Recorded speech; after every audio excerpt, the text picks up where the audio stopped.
Buenas. Bueno, ahí en un rato viene la profe y 4 y 5 arrancamos.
Para que preguntó que cuánto dura, la idea es hacer 2 meet, así que va a durar 2 horas, cuanto mucho. eh, y también dependiendo un poco de cómo vengamos nosotros. Así que sí, 1 horita y media, 2 horas. Bueno, gracias.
Estamos esperando a la profe y ya arrancamos.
Hola, ¿se me escucha?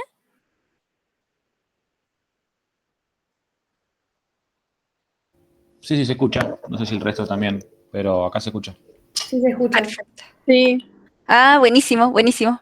Bueno, eh, yo soy docente de la cátedra de Neuro, soy Mariam Gorosito, y voy a hacerles una clase de repaso que les puede servir para el artículo 36 o para el final.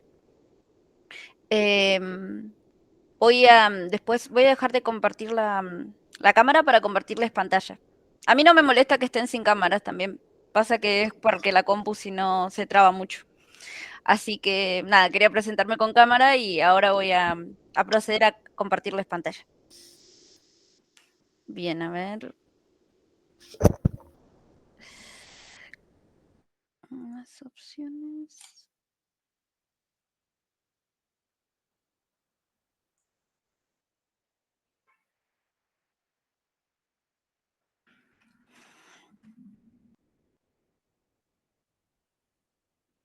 Muy bien. ¿Se ve? Sí, Sí, sí, Sí. sí.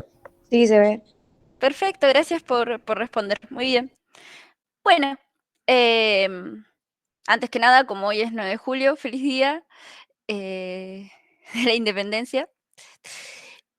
Bien, esta es la primera vez que participo en colaboración con una agrupación y me gustaría comentarles antes de arrancar que yo elegí hacer una charla con los chicos de la Jaureche, justamente porque el significado que yo le encuentro a Jaureche y toda su obra me parece súper importante para los tiempos que corren hoy en día.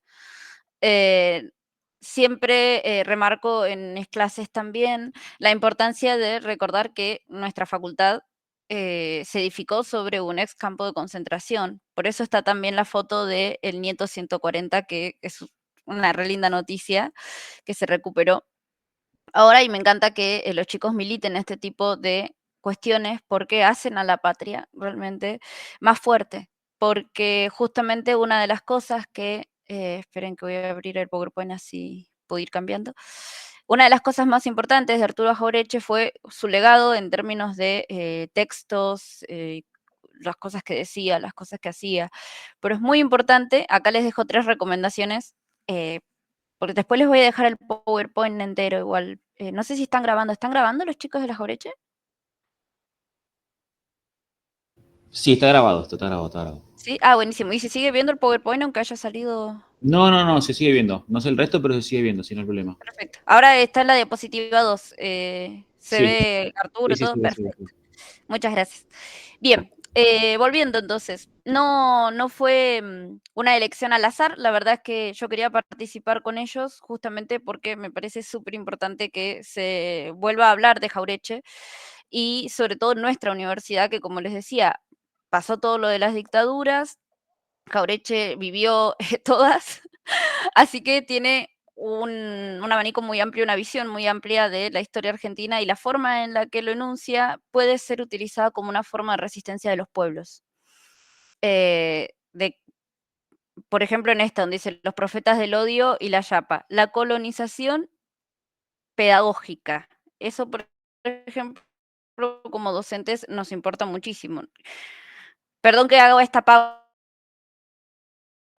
antes de arrancar con neuro, pero es que me parece súper, súper, súper importante que en los tiempos que corren, gente de memoria, conozcamos nuestra historia y peleemos contra el coloniaje en lo simbólico, porque muchos de ustedes, seguramente, como me pasó a mí también, en lo que es la primaria y la secundaria, prácticamente no vi nada de historia argentina, y mucho menos de los últimos años de la última dictadura.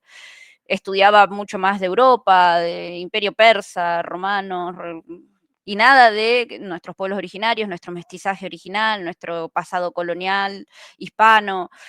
Eh, y bueno, eso hacía que también haya una suerte de admiración de esos otros conceptos y apropiación de cosas que no eran ajenas. Y hoy por hoy me parece un momento ideal para recuperar lo que realmente es nuestro y reconocer también que nosotros no somos, como decían muchas veces, tercermundistas o el término este tan usado de sáquenme de Latinoamérica, sino que todo lo contrario, Latinoamérica es un gran lugar.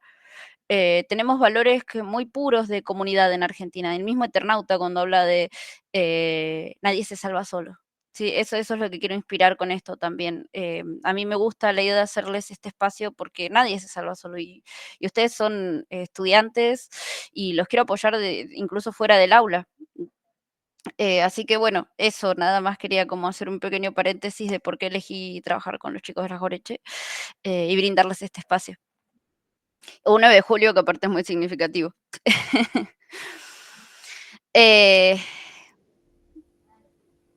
Sí, ¿alguien quería decir algo? Escucho un micrófono ahí. No, yo cortito. Bueno, primero agradecerte, Mari, por venir y por participar. Nada, comentarle que esto, les repito, va a estar grabado. Seguramente cuando corte el Meet, si es que es necesario que sigamos, quizás sí. Sí. Seguramente sí.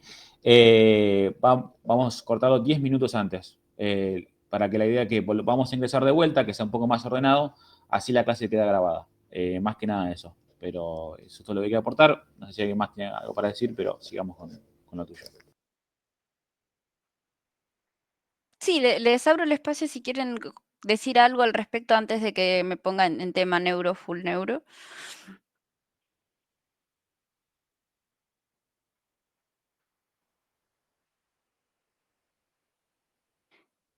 Bueno, entonces continúo. Denme un segundo que vuelvo a mi PowerPoint. Bien, lo último que voy a agregar es esta frase que dice, por un país que se pudiera pensar a sí mismo a partir de su propia realidad. Y esto es que rescatemos nuestra historia, ni más ni menos. Simplemente con el hecho de estudiar historia de Argentina ya estamos cambiando el futuro de nuestro país. ¿Hola? No, en la cámara se salió, ahí está. Bien, si se corta o algo, avísenme. Arrancamos propiamente con lo que es neuro. Bien. Yo siempre cuando arranco a dar la materia, y en este caso un repaso para que puedan ordenar los temas, les recomiendo que hagan un cuadro como este. Si recuerden que el nombre de la materia es este por una razón, justamente porque vamos a estudiar en paralelo la neuroanatomía con la neurofisiología. Bien, quería asegurarme que estuviese bien.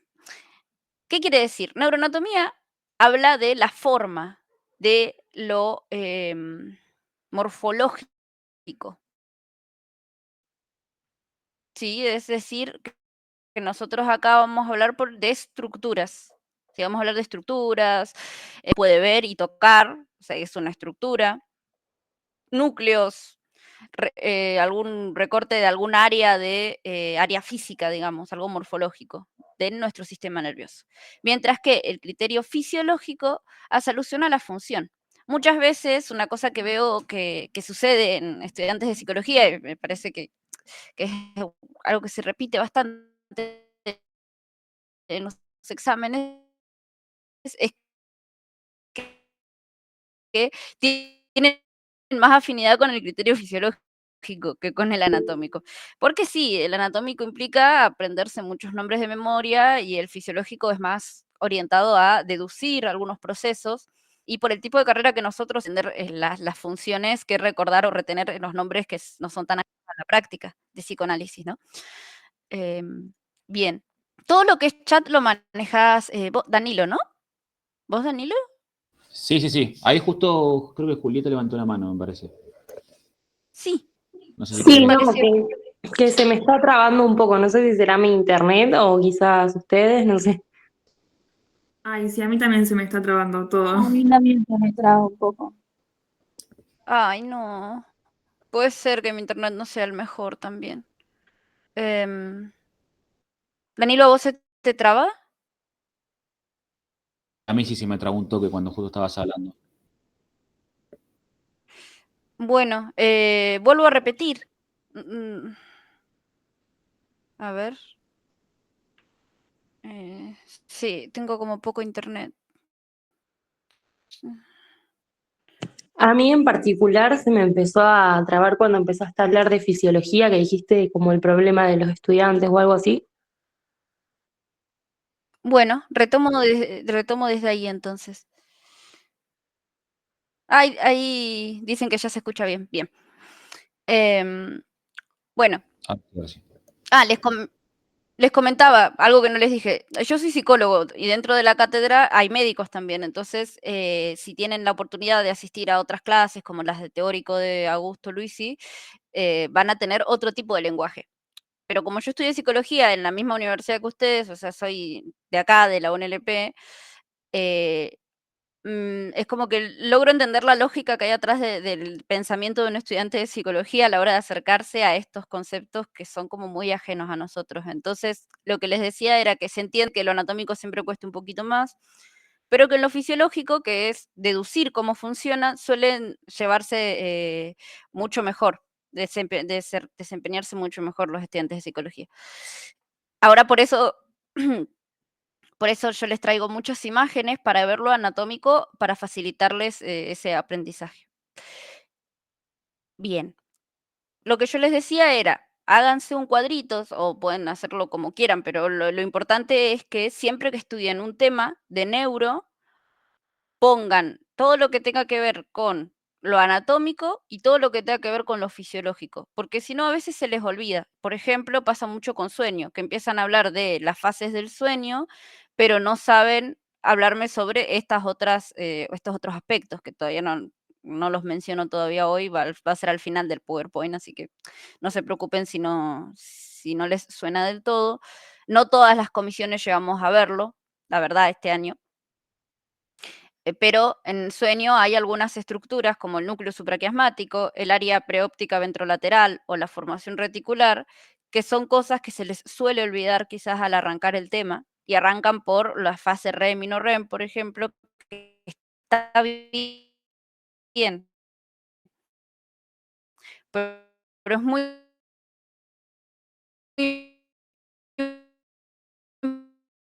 Ahí justo se está cortando, me parece. importante para que tengan una nota completa y se los Sí, pueda sí. probar en neuro, que puedan dar cuenta de los dos aspectos.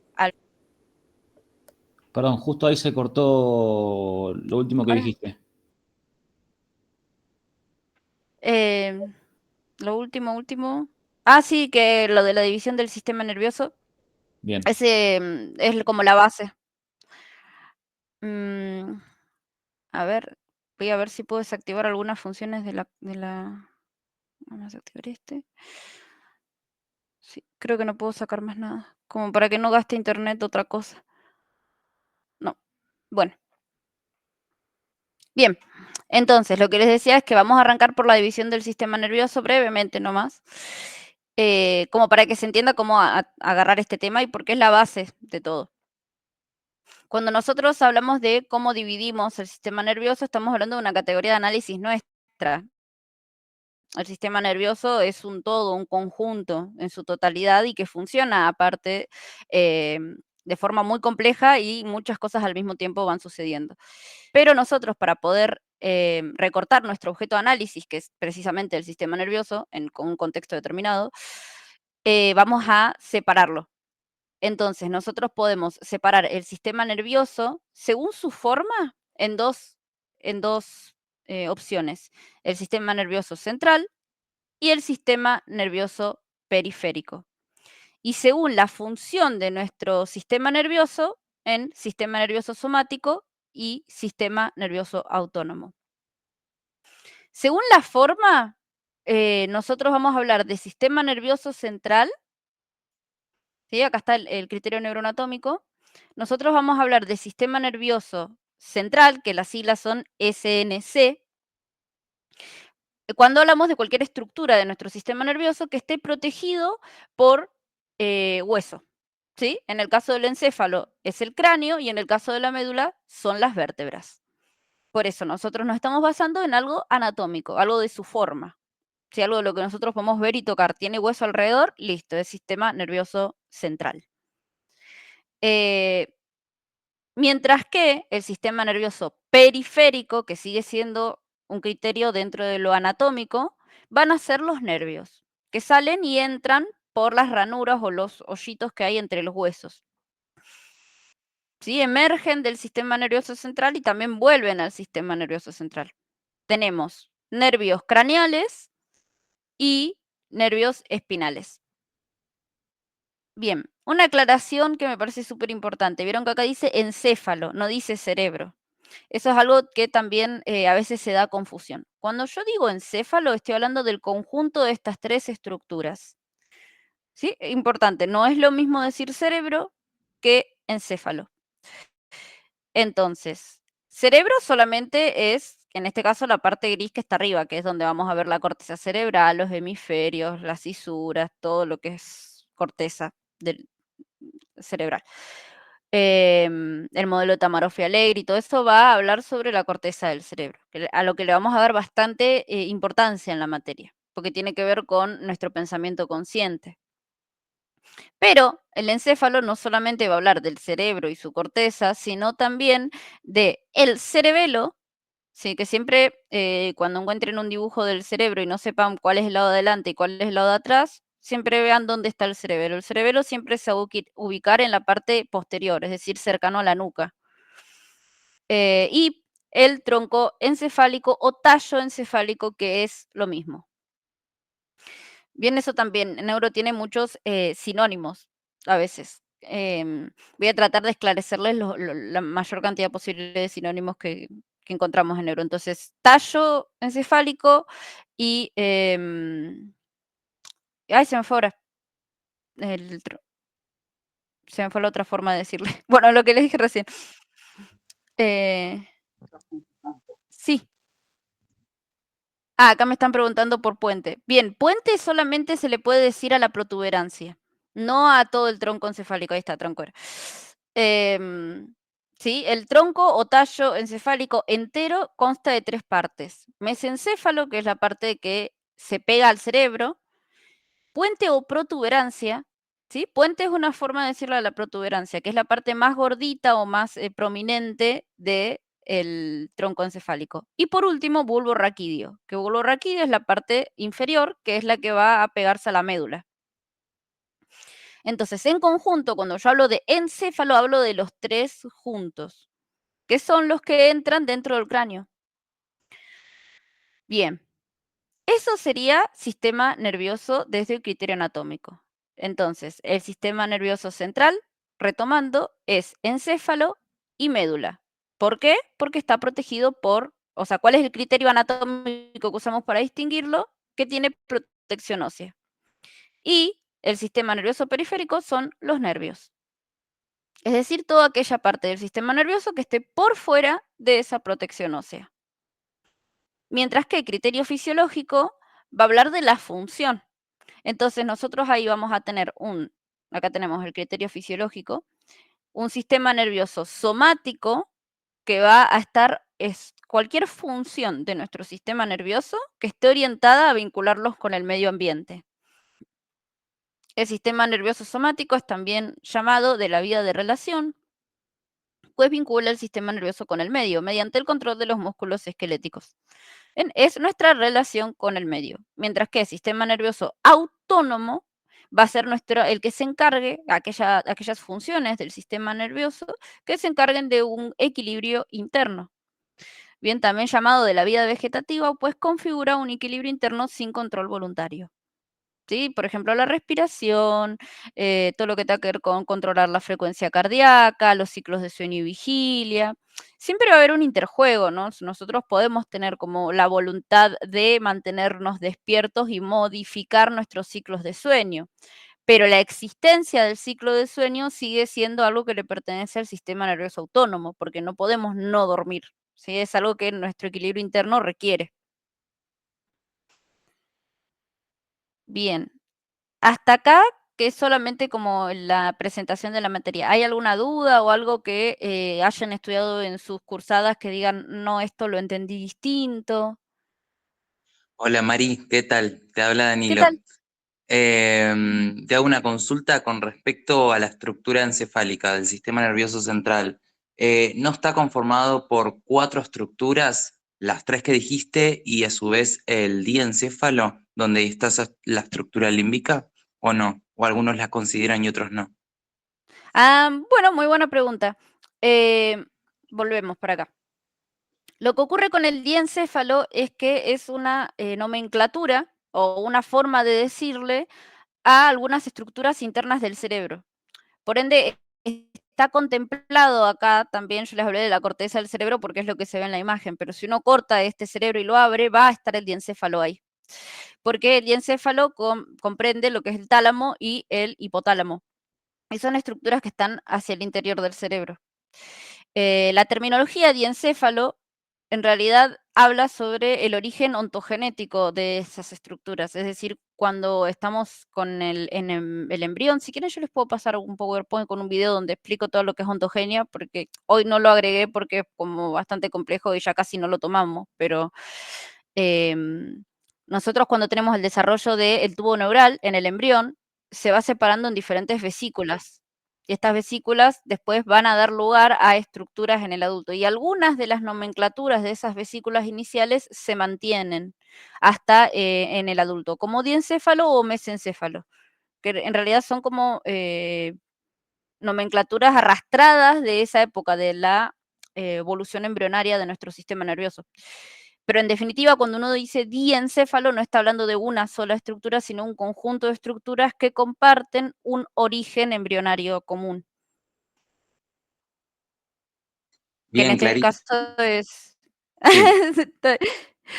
Igual yo por mucho tiempo tuve esa duda también, así que por eso muy, muy buena pregunta. Lo considero una estructura subcortical y me centro de última en estas 3, como las estructuras corticales que lo Claro, engloban. pasa, acá en este caso no lo puse porque me parecía que era demasiado, pero sí, el diencéfalo no es una estructura, sí es un conjunto, porque está el tálamo y todo lo que es el hipotálamo, y bueno, y el tálamo en sí es un complejo talámico con muchos núcleos, así que son varias cosas, no es una sola estructura. Pero sí, con que sepas que es subcortical y que está al interior del cerebro, estaría bien. Para lo que es el encéfalo, por lo menos. Buenísimo, gracias. No, de nada. Bien, ¿qué más? Bueno, algo que me parece súper importante en nuestra materia, por lo menos con el, ¿cómo sería? La forma en la que nosotros mismos dentro de la cátedra nos gusta pensar si el- la neuropsicobiología de cátedra, por ejemplo, es decir, la rama a la que nosotros sentimos que perteneceríamos dentro de las diferentes disciplinas de lo neuro, nosotros tomamos como más importante el tema de la interacción, ¿sí? Entonces, para nosotros, el psiquismo es producto de una interacción constante, es decir, nosotros formamos nuestro psiquismo y nuestro cerebro desde que estamos en gestación hasta nuestra muerte, en una interacción con el medio que es constante, nunca cesa, nunca frena y siempre modifica nuestro sistema nervioso, a la vez que nuestro sistema nervioso nos permite modificar el medio. Por eso es una interacción. Entonces, la conducta, en tanto aspecto observable del psiquismo, es el resultante de varios aspectos. Vamos a tener la actividad neural en determinado contexto, ¿sí? Es decir, por ejemplo, no sé, frente a... Nos vamos a comprar el helado que nos gusta y hay una liberación de dopamina y de serotonina normal. Un estímulo del contexto genera cierta activación neuronal. La dotación genética del individuo, que esto lo van a ver en los principios de Kandel. Kandel es un texto súper importante también para la materia actualmente, porque vamos a servirnos de los principios de ese autor. Si es repregunta de artículo, de examen, de final no tanto, pero se puede llegar a preguntar, qué son los principios de Kandel. Kandel es un autor que se toma también en el libro de cátedra, en el capítulo 1, y se habla de sus 5 principios. Y también tenemos textos de él en la bibliografía. Es importante que no vayan a rendir solo con el libro de cátedra. Si bien el libro de cátedra sirve como ordenador de la materia, actualmente estamos tratando de hacer preguntas por autor. Así que lo importante es que también lean a los autores, todo lo que puedan, ¿no? Yo sé que es imposible leer todo, pero Kandel, les digo de antemano que es uno de los que sería importante que traten de leer. Por esto, por los principios que él enumera. Entre sus principios, él va a hablar de cómo la dotación genética no es algo que una vez que lo tenemos no se modifica, sino que cuando uno tiene cierta información genética alojada en sus células, en este caso vamos a hablar, las células en general, nosotros vamos a tener una decodificación de esa información que va a transformarse en proteínas que adquieren cierta forma y por ende cierta función en la creación de nuestro cuerpo directamente. Ya no solamente el sistema nervioso, sino todo el cuerpo. Pero yendo puntualmente al sistema nervioso, nuestras decisiones y nuestra vida diaria, decodificación de las proteínas, la Ahí se cortó un expresión poquito, de ¿eh? nuestra Perdón. dotación genética. ¿Sí? Perdón, Bueno, ¿sí? se ¿Desde trabó dónde? todo. Ahí lo último. Bueno. Ahí también me Bueno, estaba preguntando, Kiara, entre la diferencia entre subcortical y cortical también. Bueno, muchas gracias. Bien, la diferencia entre cortical y subcortical siempre vamos a estar hablando de eso cuando hablamos de cerebro. Cerebro, cuando nosotros decimos cortical, nos vamos a estar refiriendo a la corteza del cerebro. Aclaro porque hay otras estructuras que tienen corteza, como el cerebelo, o algunas estructuras muy arcaicas que tienen cortezas arcaicas, como el hipocampo. Pero nosotros cuando en la cátedra hablamos de corteza sin aclarar de dónde, es del cerebro. Entonces, cuando hablamos de subcortical, hablamos de cualquier estructura que esté por debajo de la corteza del cerebro. Principalmente cuando decimos subcortical, por lo general estamos hablando de estructuras que estén dentro del cerebro, pero también podemos hacer alusión a todo aquello que esté por debajo del cerebro, como sea el tronco. Ya hablar de la médula como subcortical sería un poquito oído, ¿no? Pero lo que es el tronco y cualquier tipo de núcleos, todo eso es considerado subcortical. Y la diferencia importante entre marcar algo cortical y algo subcortical, claro, el término sub viene de por debajo. La diferencia que hay entre hablar de cortical y subcortical es la función, porque cuando nosotros hablamos de algo que es cortical, es decir, que llega a la corteza del cerebro, hablamos de algo que nosotros podemos ser conscientes de eso. Y todo aquello que opera de forma subcortical, nosotros no somos conscientes de lo que se genera en términos subcorticales. De ahí la importancia de dividir parte de lo que vemos nosotros en nuestro sistema nervioso como cortical o subcortical. Bien, ¿dónde se había cortado recién? ¿En qué momento?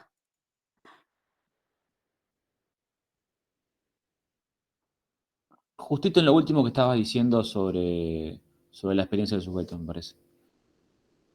Perfecto.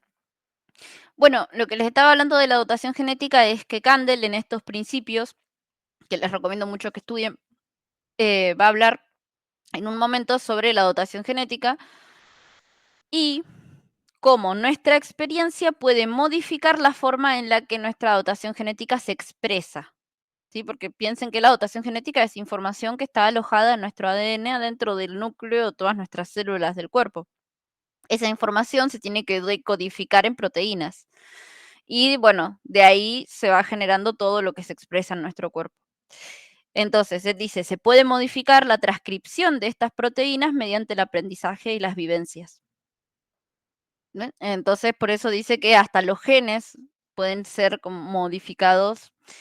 Igual hay una diferencia, ¿no? Si nosotros hablamos de una modificación de los genes, es una mutación en nuestra información genética. Pero más que nada, él habla de la modificación de la transcripción de esa información. O sea, los factores que leen la información genética y lo transforman en proteína. Eso sería lo que más se modifica. Y por último, la experiencia previa del sujeto. Cuando nosotros hablamos de experiencia, no solamente nos referimos a cosas que vivió la persona, sino también a cómo se alimentó, por ejemplo. ¿Sí? Un caso severo de desnutrición infantil puede directamente frenar algunos desarrollos cognitivos, ¿sí? Deteriorarlos. ¿Por qué? Porque las neuronas no van a tener insumo para mantenerse con vida. Y si no hay suficiente oxígeno y suficiente glucosa, las neuronas empiezan a morir también. También por un aspecto, una cuestión de supervivencia. Nosotros, en nuestro organismo, tendemos a conservar la mayor cantidad de energía posible. Entonces, por ejemplo, si el sujeto no tuvo estimulación durante los primeros años de vida, también va a tener problemas en el desarrollo de ciertas funciones. ¿Por qué? Porque en los primeros años de vida ocurre un fenómeno, ¿sí? En los primeros meses en realidad de vida ocurre un fenómeno conocido como apoptosis neuronal. La apoptosis, que seguro se acuerdan de biología, es una muerte celular programada. Esto es así porque cuando nosotros nacemos tenemos una sobrepoblación de neuronas. Esta sobrepoblación de neuronas va a ir decayendo en base a la estimulación que recibamos del entorno. Por eso hay como momentos críticos, por ejemplo, para la adquisición del lenguaje a los 3 años. Bueno, ¿por qué?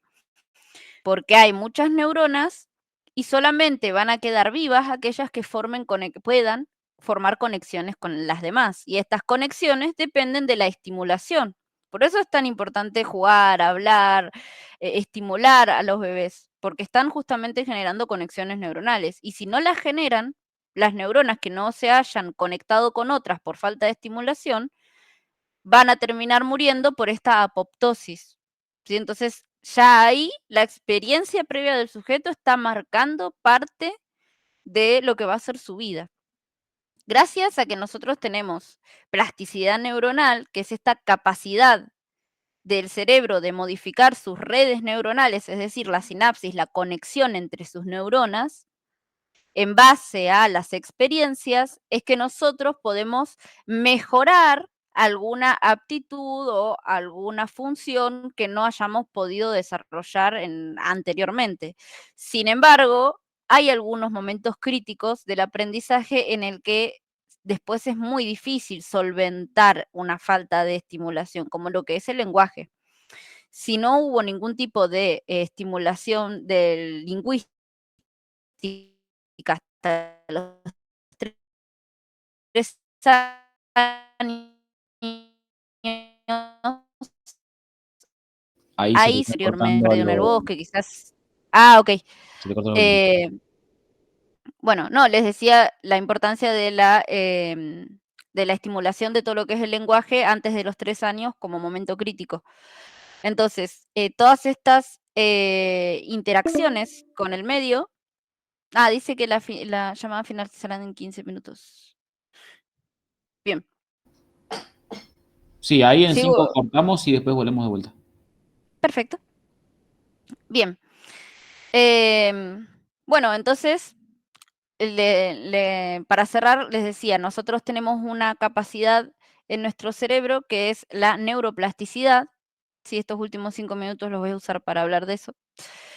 Neuroplasticidad, acá lo tienen, es la capacidad del cerebro de modificar su estructura. Cuando hablamos de modificar su estructura es súper importante y fundamental que les quede muy, muy claro que el cerebro solamente puede modificar las conexiones entre las neuronas, las redes neuronales. Porque uno no es que puede modificar sus estructuras cerebrales. Lo que modifica son las conexiones entre las neuronas. ¿Sí? En base a la experiencia. Por ejemplo, hacer terapia psicológica, aprender un nuevo idioma, un nuevo deporte o realizar rehabilitación tras un accidente. Todo eso es neuroplasticidad. Neuroplasticidad no solamente es recuperar una función perdida por un accidente, también es aprender algo nuevo, también es ir a terapia. ¿Sí? Cualquier interacción con nuestro medio, incluso cuando nosotros comemos determinados alimentos que pueden tener algún tóxico que afecte nuestro sistema nervioso. O el consumo de sustancias. Bueno, cualquiera de esos aspectos externos que modifiquen la conexión de nuestras neuronas van a ser eventos que marquen un evento de neuroplasticidad. Si nuestro cerebro, recuerden que la parte de la corteza, sobre todo, está constituida por neuronas. Y estas neuronas, si recuerdan de biología, tienen su cuerpito y una prolongación, que es el axón, que le permite conectarse con otras. El axón y las dendritas son como sus patitas, permiten lo que diferencia a la neurona de otra célula del cuerpo es la capacidad de transmitir impulsos eléctricos. Y es esa la base del concepto de neuroplasticidad. Poder modificar esas redes, esos axones y esas dendritas que se conecten de otra manera distinta para transmitir impulsos eléctricos y cambiar así el funcionamiento y la estructura de nuestra corteza cerebral. Bueno, y acá tienen a nivel anatómico qué implica y a nivel funcional.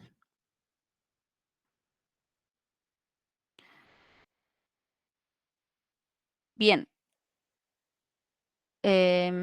Entonces, a nivel anatómico, como le decía, constante cambio de las redes neuronales, y a nivel funcional implica la adquisición o pérdida de determinadas funciones en base a nuestra interacción con el medio. Por ejemplo, una frase que, si no me equivoco, es de Kandel, que vemos en la cursada es: nuestro cerebro no es el mismo que ayer ni tampoco el mismo que mañana. Es todos los días va a haber algún cambio en nuestras redes neuronales en base a nuestra experiencia diaria. Eso sería como la base para la materia, que es importante que sepan. Un aspecto que acá no puse, pero que ya que quedan 2 minutos aprovecho de decirles, es que para nosotros, o la cátedra, tiene una postura que enunciamos como monista en contraposición al dualismo. Si esto se los pueden preguntar en final también. Ustedes seguro en filosofía vieron el dualismo de Descartes, que es pienso luego existo, es decir, un alma separada del cuerpo como cosas diferentes sustancias, pero nosotros en la cátedra consideramos que el foco está en la interacción entre nuestro cuerpo, nuestra mente, nuestro entorno, y por ende es monista. Nosotros consideramos que hay una unión, una única sustancia que digamos, si no, nuclea, si tanto lo que es el cerebro como estructura, como nuestra mente como una producción de pensamiento, y bueno, en un contexto situado que siempre es una interacción, una ida y vuelta. Creo que con eso estaría para poder cortar ahora. Sí, dale. Yo ahí mandé el otro, lo mandé por el grupo de WhatsApp. También ahí lo dejé por mensaje para que ya lo quieran ir copiando. Y cortamos este y arrancamos el otro. ¿A mí también me lo mandaron? Sí, sí, ya. Ya ¿Sí? está todo mandado, no hay problema. Listo, perfecto. Listo. Volvemos en un ratito. Ahí cortamos y después mandamos de vuelta. Dale, gracias.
pago. Dale, va en último. Le digo, date de joder, no tuviste centrarnos a cagón. Le digo, boludo, ¿qué he hecho, boludo?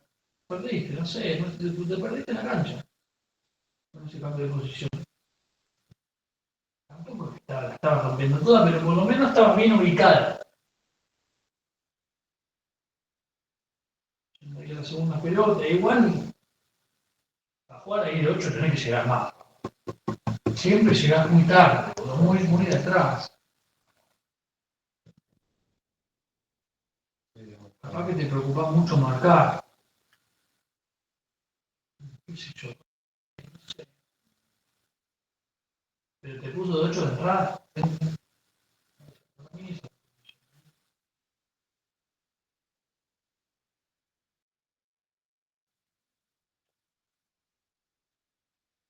Encima hizo gol. No, está bien. Muy bien. ¿Cuál?